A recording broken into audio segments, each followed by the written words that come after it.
All right, everybody, welcome back. We're going to do some more on World War II today, and my goal is to finish it all on the following Tuesday, which I think is April 12th, okay? So today what I want to do is I just want to get us through the war, what happens, and we're going to go back and look at some of the tactics and some of the things that happened. What I want you to understand is, why World War II has probably been a very pivotal war, and we haven't had wars to this level since. If you look at it, nearly, and this is the estimates, because again, we're not always sure, but roughly 70 to 80 million people died in World War II. It's about 3% of the Earth's population. The overwhelming percentage of these people were civilians. Civilians. So civilians are people who are not part of the war. They're not, they don't have weapons, they're not trained, they're literally just civilians living in the cities. So that's really bad. They had a huge impact on the population of the civilians, and Europe is going to be totally destroyed. Parts of Germany are just going to be destroyed. We're talking cities just leveled. In Japan, the same thing. And what we're going to see is that, the war will move very quickly at first. There's going to be multiple theaters from Europe to North Africa and to the Pacific. So those are the three main ones that we're going to look at, because that's where it's really happening. And some of the essays that you might consider here is in what ways can World War II be considered a total war, or why did the Axis powers lose World War II? So we're going to look at a little bit of this today. Just to give you an idea of the death and the percentage. So for example here, so in Poland, Poland lost roughly 6 million people. Of those 6 million people, about 3.5 million of them were Jews that were basically exterminated to some degree in the concentration camps or in the ghettos.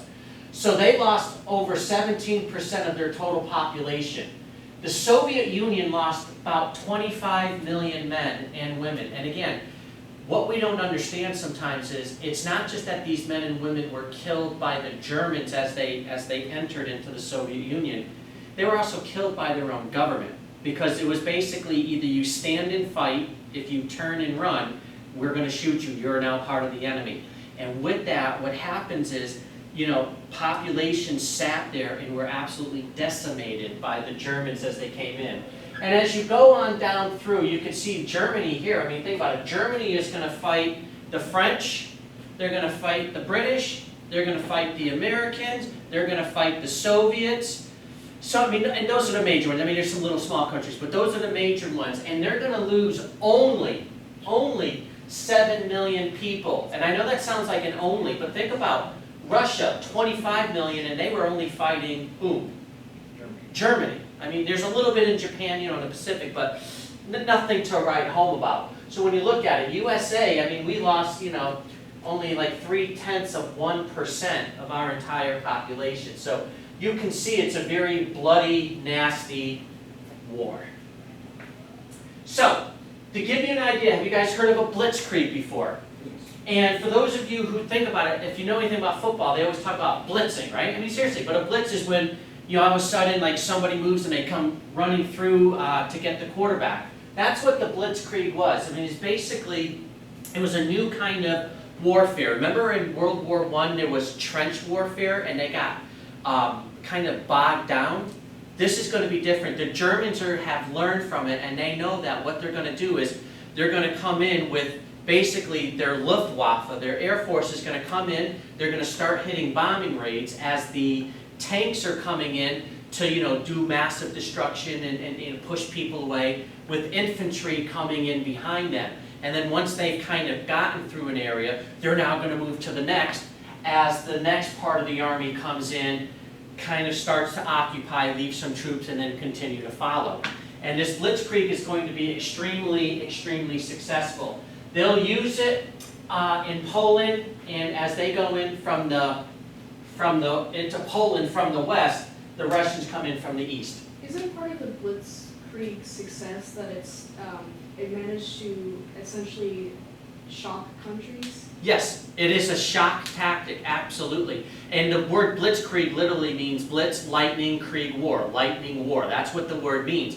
And that's what it was. It was supposed to be a shock because nobody had seen anything like this before.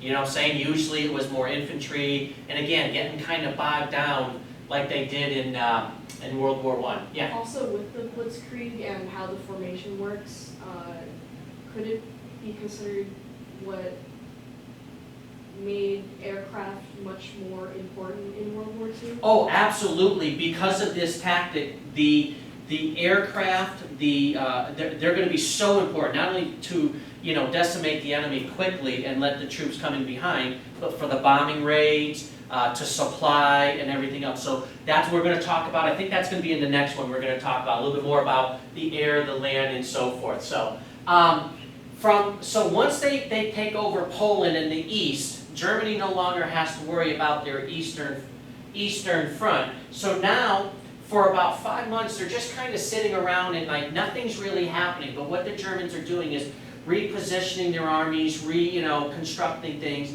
And what they do is it's known as the phony war because there's nothing really going on. It's kind of phony. We've started World War II, but we haven't. It's not working. So in the meantime, the French are sitting behind the Maginot Line just waiting and in defense. But the thing is they never built that Maginot Line all the way up to the North Sea because they did not want to seem aggressive to Belgium and the Netherlands. So they didn't want that because they were afraid that they would feel that way. So what happened is the Germans are just going to go right up and around it. And that's what happens in April of 1940. And the British Expeditionary Force, BEF, British Expeditionary Force, is going to be there in Europe, but basically they are so ill-prepared and they're just not ready, that when the Germans do come invading in, they literally push the British back to Dunkirk, and from there, they have to be evacuated across. What happens, though, is they can only evacuate the people. Very, very few weapons, if any, really get back across. So that's all left for the Germans to now have under their control. Okay? Now, again, so as they do this, again, I kind of was just talking about this. What's going to happen is, again, Hitler and the Germans are going to go right around the Maginot Line like they did in World War I, like the Schlieffen Plant, except this time they're not stopping and they're using a blitzkrieg effect. And they're going to be able to come all the way around Paris this time. They're going to be able to come all the way around and absolutely control it. The Dutch and the Belgians, they will flood their lands as best they can to slow down the German attack. But again, with having paratroopers, that's another thing they have that they didn't have in World War I, so airplanes again being very important. This is what's going to happen. And by, within a very short time, is that about 8 weeks, give it-ish? Paris is going to be captured. Pétain, who is the French general, he's going to have a ceasefire, armistice, and what happens is they will sign this in the same exact railway car in the Palace of Versailles, in the Hall of Mirrors, that Germany had to sign the Treaty of Versailles in. This was the same Hall of Mirrors, same railway car that the French had to sign their surrender in 1871, making Germany a nation. So this is like tit for tat, these people. I mean, it's almost like squabbling amongst children at times. What happens here is France, for the most part, is going to be occupied. I'll show it to you in a minute. The other territory is going to be called Vichy France, and it's going to be very pro-Nazi in many, many ways. And by this point here, for the most part, Germany's going to have dominated all of Europe, except obviously where Russia is. So to give you an idea, so everything in gray is what what the Germans are controlling. Obviously, this is Russia over here. Now, when you're looking at some of these countries here, this is France and occupied, this is Vichy, so this is sort of pro-Nazi in the sense of what they're doing. Switzerland's always neutral because that's the bankers, they got the money. These countries down here are not per se conquered by the Germans, and they're not per se like way out there kinds of allies, but they're more neutral, they're more pro-Nazi, pro-German in their approach. So Germany really doesn't have to worry about this region at all, okay? So that's what's happening so far through 1940. When this happens, the only country that's really left out of this is Britain, you know? That's it. They're the only ones. But what protects them? Water. Water. Here's the thing. It's one thing to be able to send your military and your blitzkrieg across. It's another thing to do invasions on water, or amphibious landings. That's extremely difficult. So this is what, Britain's hoping is going to protect them. And so what happens is Adolf Hitler is going to say, well, it's time for us to take Britain. He really thought the British, because the British and the Germans have so many ancestors together, the Angles and the Saxons, the Saxony, Germany, and the Angles from England, that he really thought that the British would have come to their senses and not wanted war. But when they do go to war, it's like, okay, we've got to defeat them. So what he wants to do is he wants to basically bring his Luftwaffe into England and bomb any kind of military outpost, armament centers, airports, anything that can help with the military, and that's what they start to do. At the same time, though, they start to go in and they start going into bomb London. It's known as the Blitz. What happens is he starts to really target civilian populations, which was dumb in a few ways, because A, it's going to give the resolve of the British, make it stronger. B, it's kind of a waste of weaponry, because you're not taking out the military outposts and the places that you need to. And what they didn't expect was Winston Churchill. He's known as the British Bulldog. I'll show you a picture of him in a minute here. And he is going to be able to rally the British people behind him.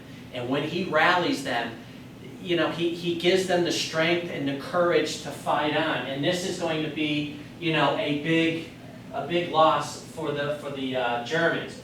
Some of the reasons why the Germans lose, first of all, they did have limited range in their air bombers. Understand, still got a great ability to do this, but this isn't like it is in today in our modern day, where planes can be refueled mid-flight. Back then, it was either you had enough to get there and back, or you didn't. Britain now has radar, so they were able to see when they were coming, and they were able to get their anti-flak military weapons to basically be ready to take them down. Their Air Force as well, the British Air Force, is going to get up there, and they're going to do everything they can to protect Britain. And again, switching to the bombing of cities. What is this? Why is this important that Britain remains free and unoccupied?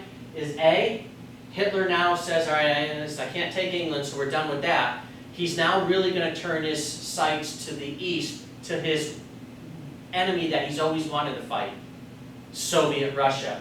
And what's also going to be important here is because, as we said before, they're going to have a landing place now, or a starting place to come across and eventually occupy or attack the continent.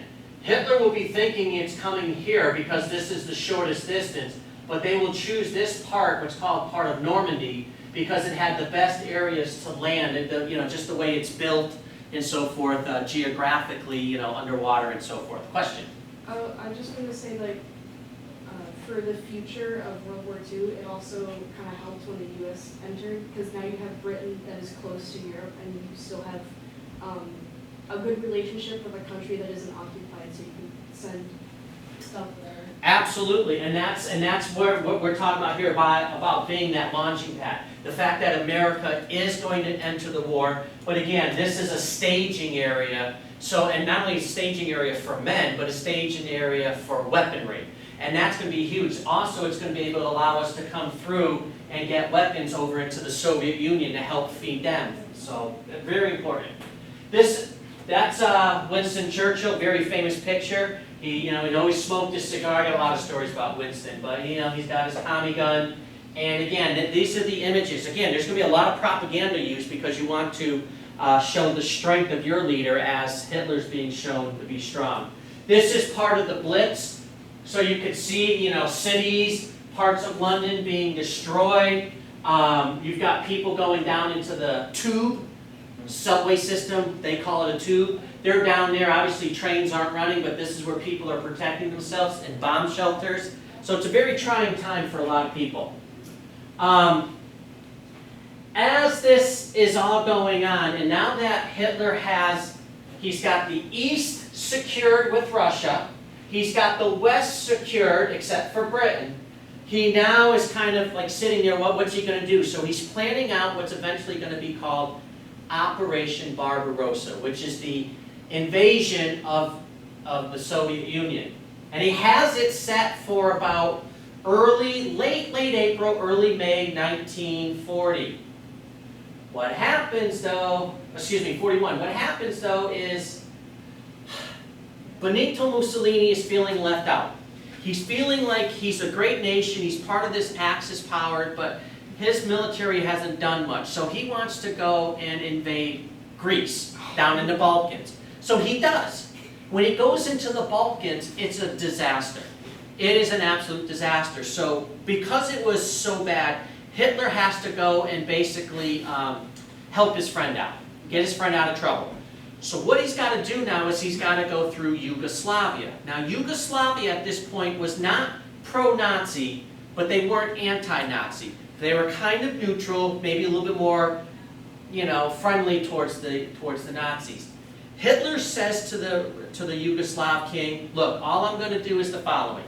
We just want to use the trains to get through, get down to Greece, defeat them, come back, and we're done. We're not going to invade your territory. Well, the king says yes.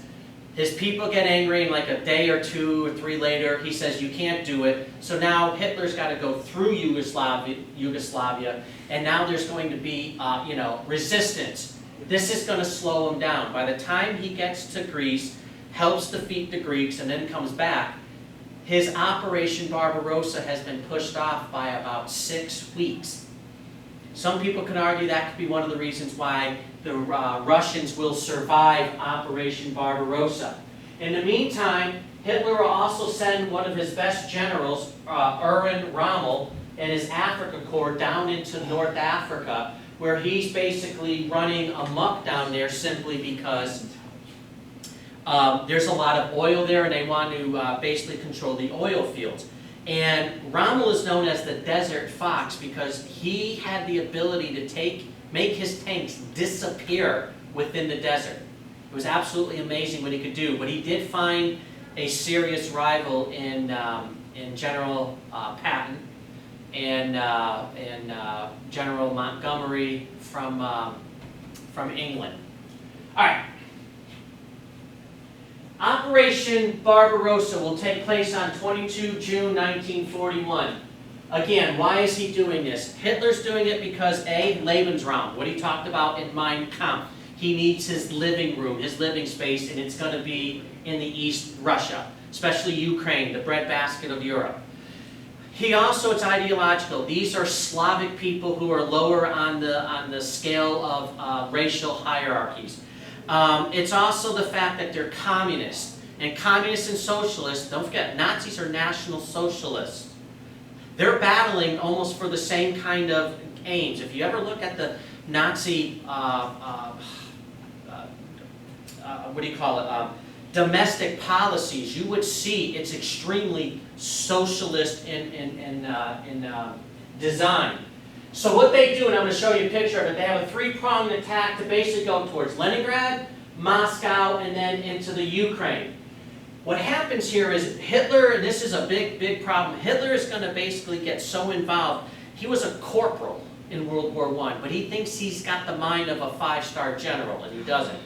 But everybody's so afraid of him that as he argues against his generals and makes them do things that he wants, as opposed to what the generals think will win, what happens is they have to give in because they're afraid. If they don't, they're going to be, sent by the Gestapo and they're going to be shot and be killed. So when this invasion happens, honestly, Stalin was shocked. He really didn't think it was going to come. He really thought that Hitler would not invade the Soviet Union. But when it happens, it does. And at first, the Germans will, that blitzkrieg pushes right on in and it pushes deep, and I'll show you in a minute. But what happens is they got too far, they got past their supply lines, They met stronger resistance along the way, and as that happened, now they've got to supply themselves. The rains come in, and then it was one of the worst winters that the Soviet Union has seen in many, many years, and it can get freezing cold up there, and the Germans aren't prepared for it.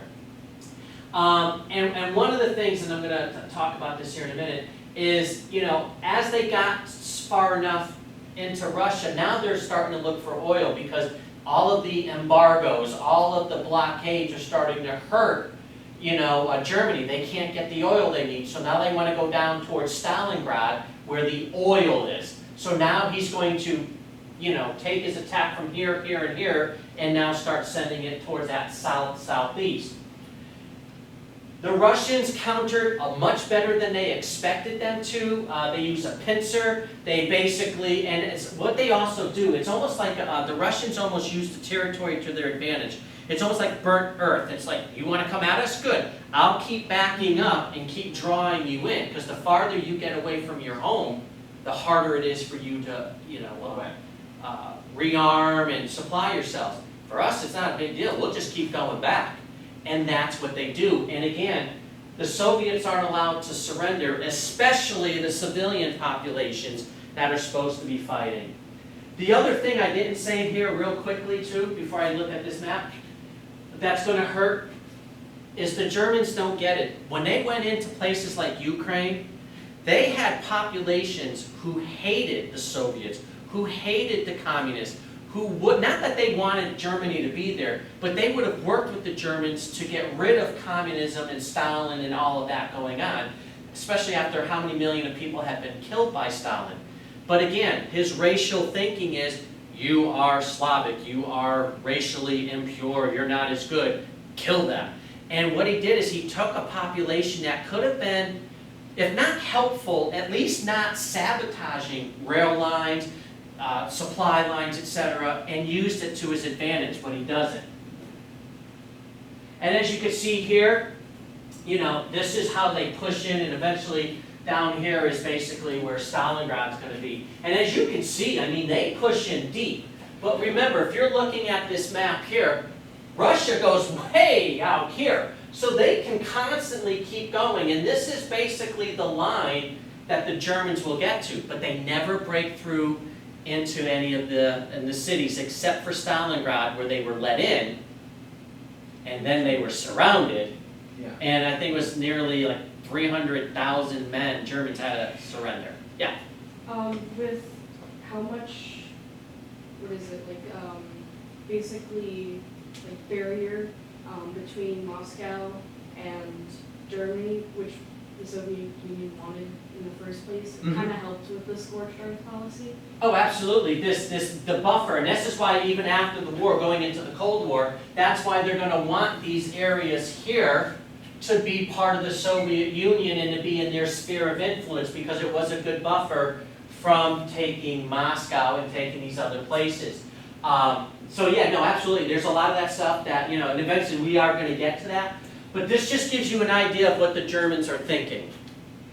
So some of the reasons, again, we were just talking about it. Supply lines are going to be attacked.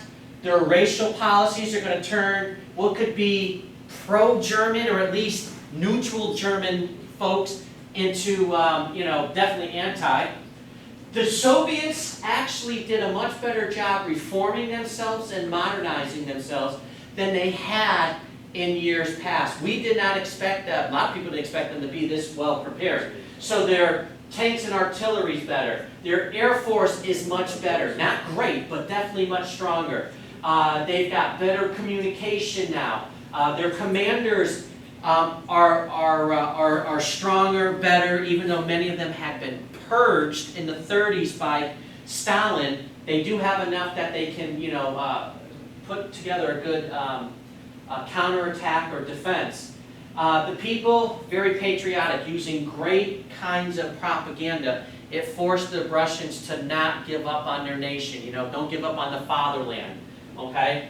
They had better industrial production, and again, contribution of the Allies, specifically the United States. And I'm not saying this because I'm an American, I'm saying this because it's true. The The French basically can't really help because they're occupied by the Germans, and the Vichy government is pro-German. England is just doing everything in their power just to have enough to keep their navy and their military going. So it was the United States and our resources that we were able to get out not only to the Europe, but over to the Pacific. So that's one of the big things. Yes? Oh, okay, yeah. And again, this is just to give you an idea of how the Germans treated the occupied areas. I mean, here's a mother with child, and here's a Gestapo, an SS, Eisengruppen just ready to kill her because she's of a different race. So I mean, this is not going to play well, and this is why, again, it's going to be they're going to be anti-German. So we're going to look at the defeat of the Nazis now. So one of the things that happens here is, through all of this, as 1941 is going on, we're into 42, Hitler is just hitting at this point. He is just hitting the Soviet Union with everything they've got. And Stalin is bleeding, and he's basically crying out to Churchill, who's the leader of England, and he's also crying out to Roosevelt, who's now in the war by 42, because we now have Pearl Harbor's been attacked. He's crying out to them, I need a second front. We need to take this strong German army and we need to split it up. We need that help. And the West, the Americans and the British, basically make the argument that we can't, we're not ready.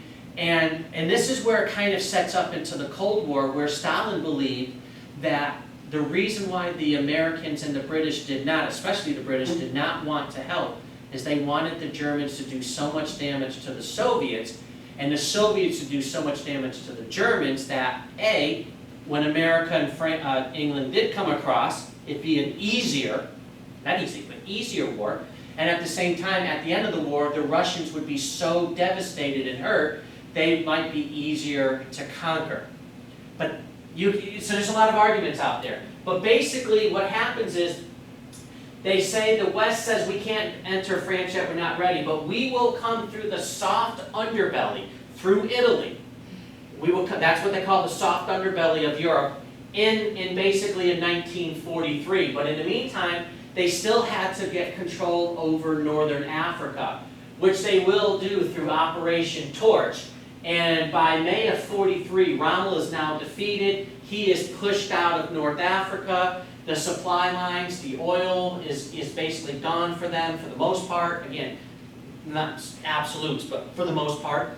And now the Americans and the British and the French Freedom Army that's still out there under de Gaulle, they're going to be able to cross and basically get onto some of the islands of Sicily, Sardinia, etc., and then enter into Italy. And so this begins in July of 43, and as the Americans and the British come over and invade, and it was bloody, it was some real bloody battles. As they start to get in and they start to move north through Italy, the people revolt for the most part, and Mussolini kind of is dismissed, kind of, basically, you're no longer the leader. Well, when that happens, he goes up, sees Hitler, Hitler reinstates him, as only he could up in northern Italy, and we'll see what eventually happens to Mussolini here. But what happens is the Germans are going to put up a stiff resistance. So they're fighting like mad over in Russia. They're now fighting like mad in Germany. I've been to a place called Monte Cassino, which is in the center of Italy, up the peninsula. And it's called, it was a monastery built by Saint Benedict back, like, I don't know, 500s, 400s. Absolutely gorgeous. They had to redo it because as the Americans came in to take that mountain, they couldn't do it, so they bombed the heck out of it, destroyed it, still couldn't take it, so they just went around it. But the Polish army, and this is important for you to know, the Polish army did go up the mountain and they did take it, and they defeated the Germans. For them, it was a huge victory. Why? Because they're very Catholic, and St. Benedict was Catholic. It's a Catholic monastery.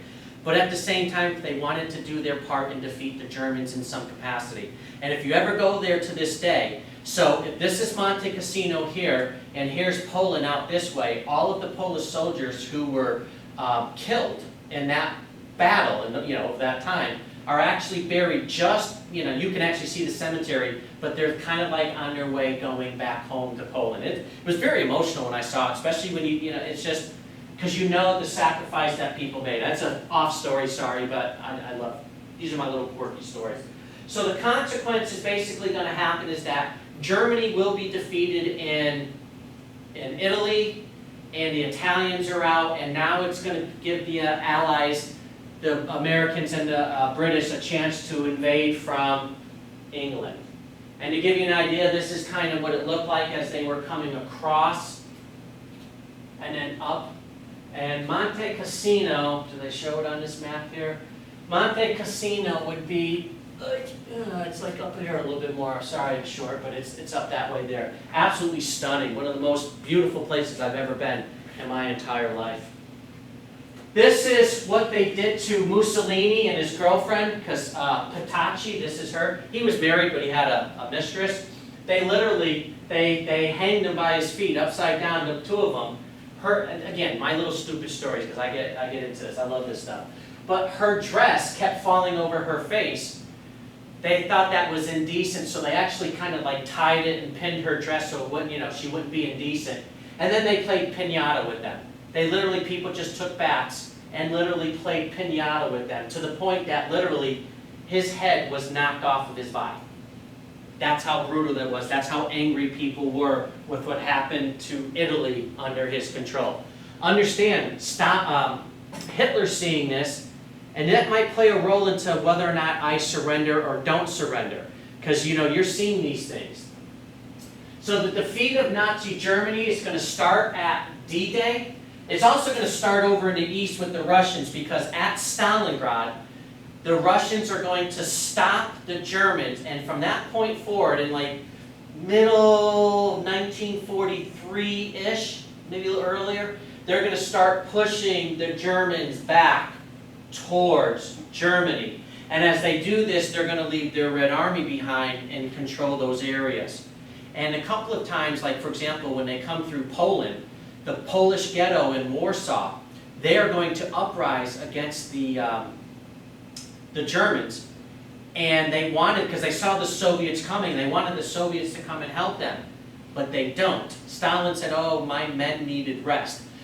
A lot of the people in the West, again, playing into the Cold War, have said, you only stopped because you wanted those people in Poland to be defeated, so that once they were defeated, you could then bring your Red Army in, liberate, look the hero, and then continue to move west.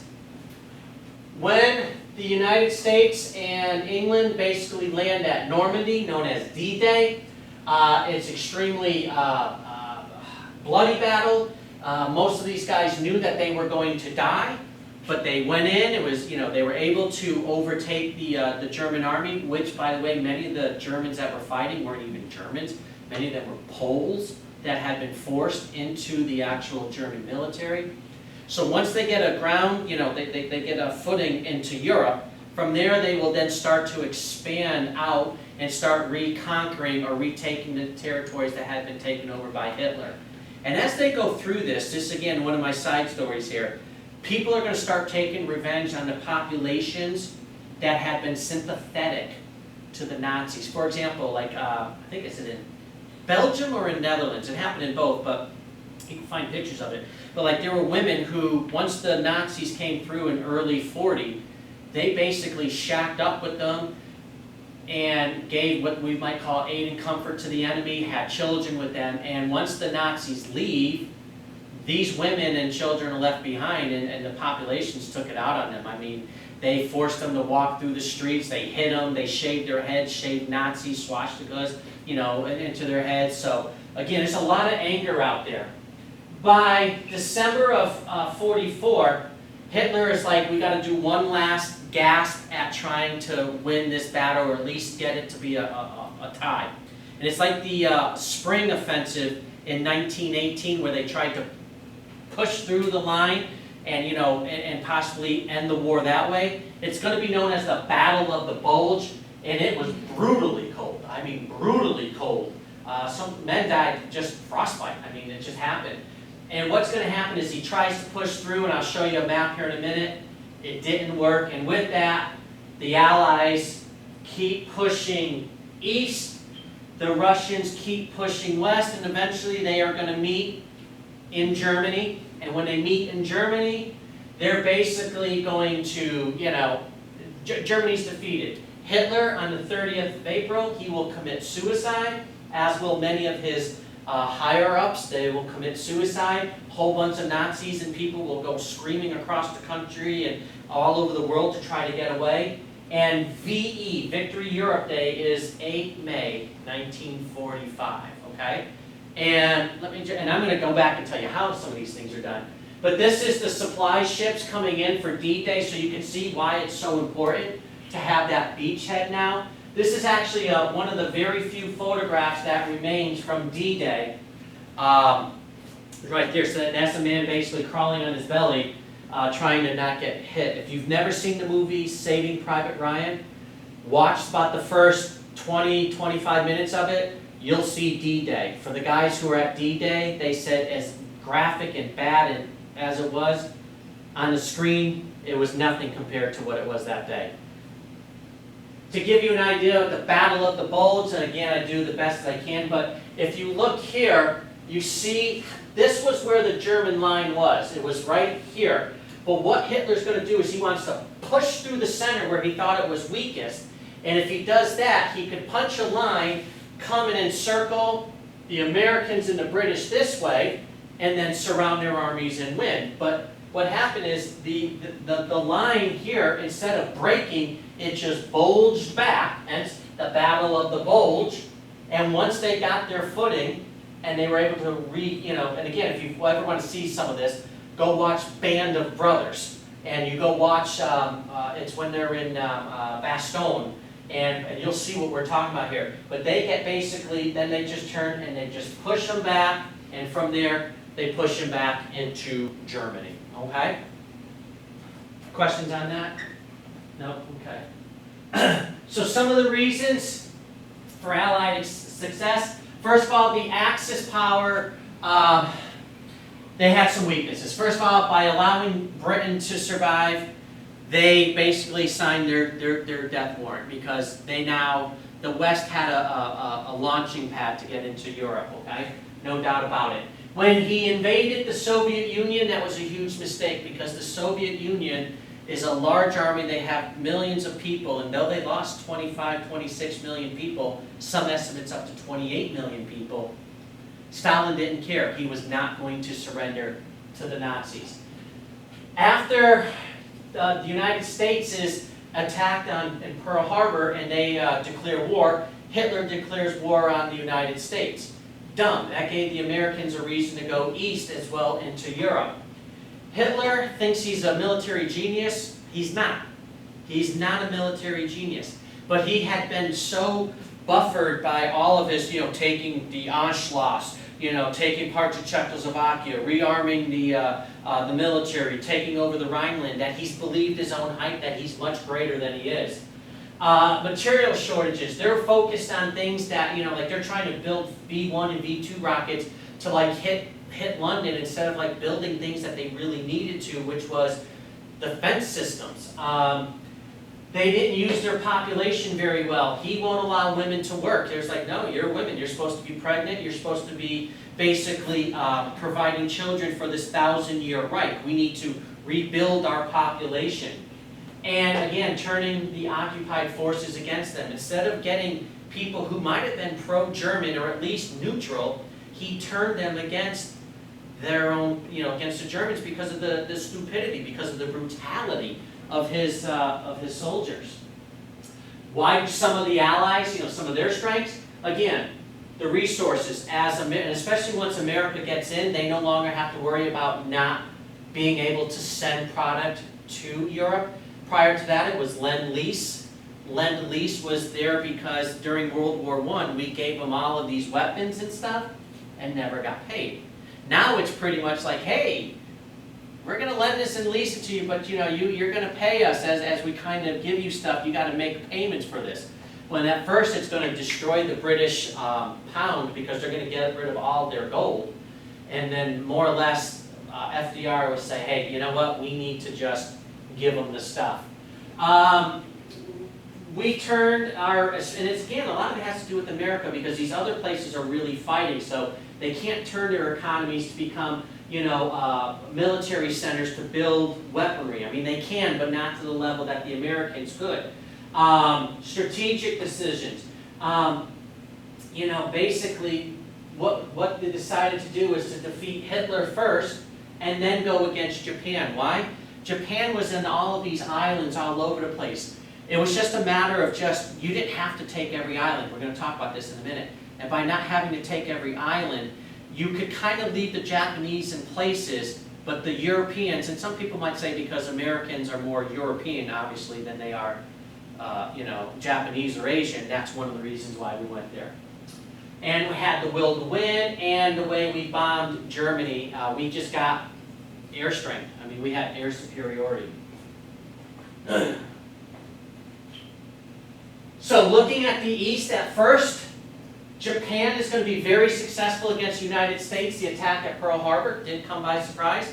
It did really hurt our fleet. It really did, you know, cripple us to some degree, but we will be able to rebuild much faster than what was expected, and we'll be able to bring, get our aircraft carrier and get our nation mobilized much faster than was expected. When they hit Pearl Harbor, they take Wake Island, Guam, the Philippines, Malaya, Hong Kong.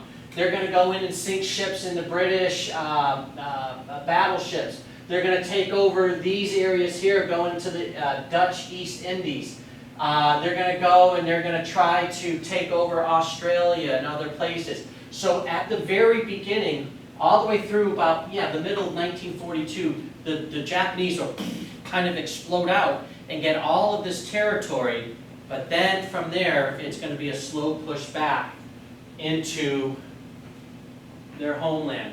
And one of the biggest turning points is the Battle of Midway and the failure to capture Port Moresby. I can tell you an amazing story.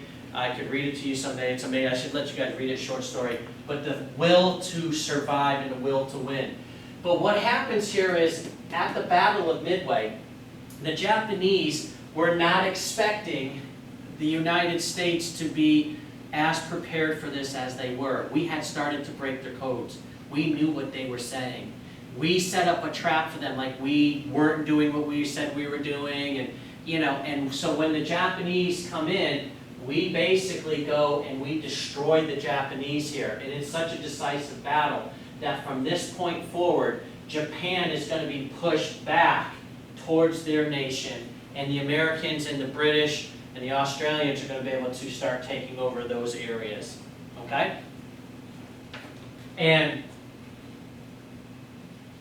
to give you an idea of, if you look at this picture here, that is the full extent of the Japanese control in World War II. Here are the Hawaiian Islands, and here's Midway. As you can see, it's right on that outskirts, and once we take that, it's now going to be a push down through here and all the way into Japan. I know the map doesn't look good, but you guys can see it okay, right?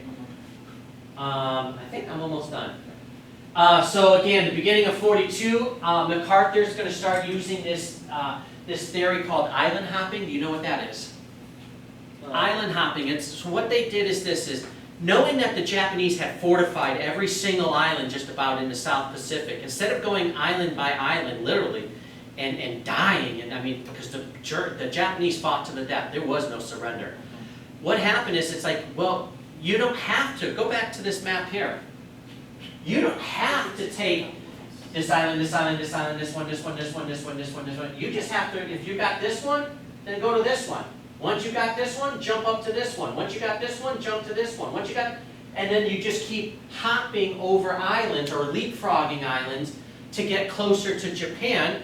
And all you're doing is, okay, so they're protected down here. They can't do anything to you because now we're starting to control the seas. So these men are basically left behind and useless. So So like, island hopping is just a efficient way to capture key points or increase the area of like Yeah. different, airstrips and Absolutely, and all we're trying to do is get closer and closer, because you can only launch so many planes off of aircraft carriers, and they can only go so far. But as we get closer to these islands, now you can launch attacks from there, and that's huge. And that's what's going to happen. We're going to run a lot of bombing runs. And so basically, as you can see here, this is what we're talking about, the island hopping, okay? I'm almost done, guys, I promise. Again, here's a map of some island hopping. This is a lot better, as you can see. But instead of taking this set of islands, and this set of islands, and this set, and this set, and this set, and this set, it's like, take this, jump over, let's go here, take that, let's jump over, go here, take that, let's go here. And that's what we're doing. And we're not destroying our resources. People talk about economies. It's not always about money. It's about how you use your resources and how for example, one of the things that made us better is the Japanese, they basically never took their well-trained pilots out and had them train like the new ones coming in. All of their best pilots died. The Americans, once these guys got experience, they came home and taught the next generation, so they taught them. That's using your economy very smartly. Last thing I'm going to talk about, I think, I'm almost done, is the atomic bomb and what happened there. Basically, by May of '45, Germany surrendered, so now all focus can go towards the Pacific and Japan. So, as we're going through, we're on the verge of getting closer and closer to the mainland of Japan. Island hopping's working, but we're demanding unconditional surrender, meaning we'll surrender if you do this, this, and this. We're going, no, you're going to surrender, no conditions. And the Japanese won't do that. So as we're moving forward, now we're starting to build the weapon. The weapon that we're building is an atomic bomb under the Manhattan Project. This was so secretive that Vice President Harry Truman didn't even know it was being built. When FDR dies on April 12, 1945, Truman becomes president. It's at that point that he finds out that we're building an atomic bomb. That's how secretive it had been. And what happens is we're going to use this bomb. Now this is again where it's good. There's controversy. So there's a lot of ways of looking at it. One, some people said we used it because this will keep the Soviets out of the war and also scare the Soviets with this weapon that we have. And so as we're going to start talking what's happening in Europe, that's going to influence it. Some people said it was racially motivated, possibly.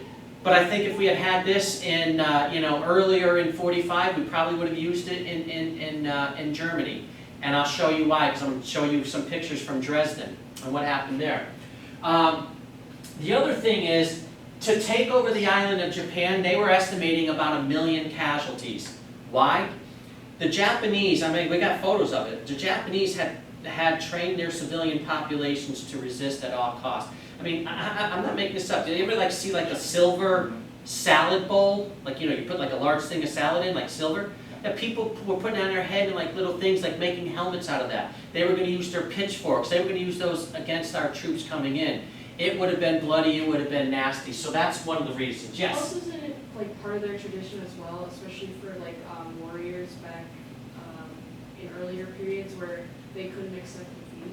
Absolutely. Defeat is not in there. That's why, and we learned some lessons. For example, at is it Okinawa or Iwo Jima, pretty much the same. But the casualty rate amongst the Japanese was 98%. So if they had 100,000 men fighting, 98,000 were a casualty. Out of those 98,000, 92,000 of them were killed. Because even when they were injured, they kept fighting to the death. And that's another reason why people say that the Americans made the decision they did. I'll talk about it in a minute.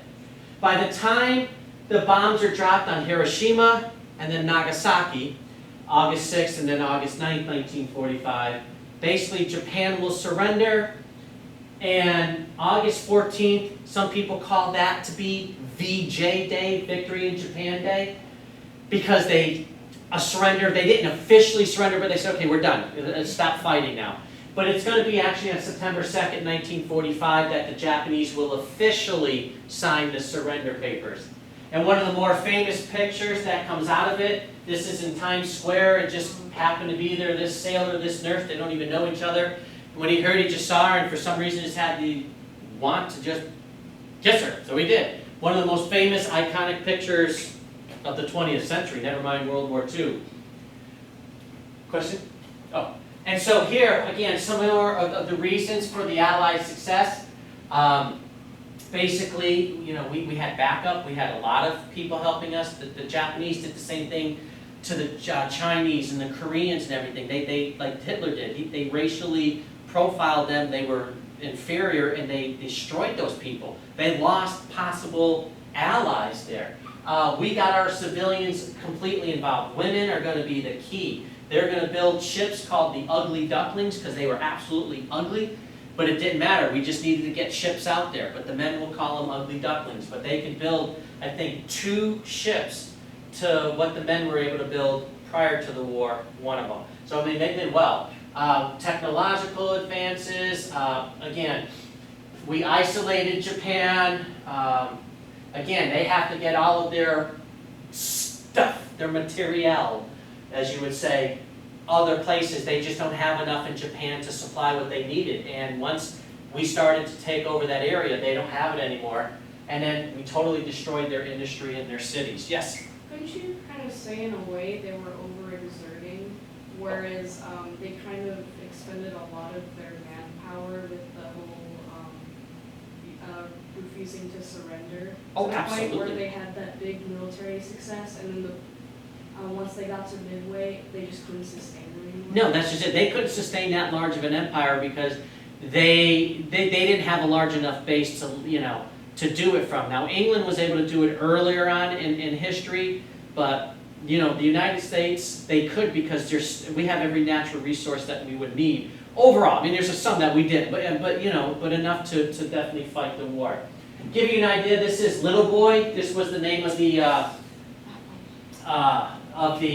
atomic bomb dropped on Hiroshima, and this is just part of the city. This one bomb did all of this destruction to the city, so it definitely was very destructive.